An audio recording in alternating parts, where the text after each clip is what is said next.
Hello and welcome to Streams.live tutorials. In this video I will be showing you how to use the Streams.live Dashboard.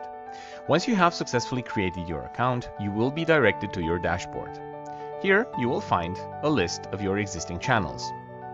A channel can be used for multiple streaming sessions, so it is not necessary to create a new one for each live shopping session that you host.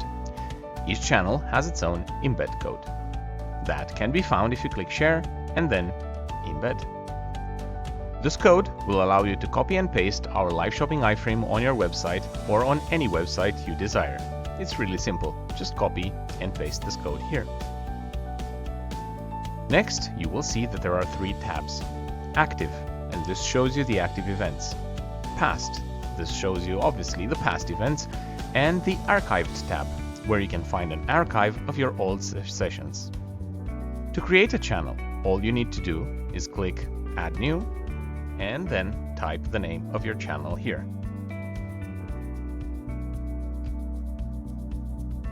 To configure your channel, just press Setup and you will be taken to the next step.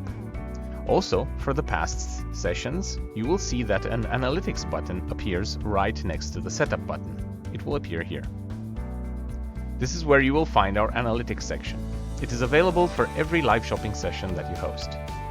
If it is your first time using Streams.live, it would be best to configure your account before you start streaming.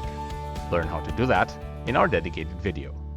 Thanks for watching, and remember, stream it, sell it with live shopping on Streams.live.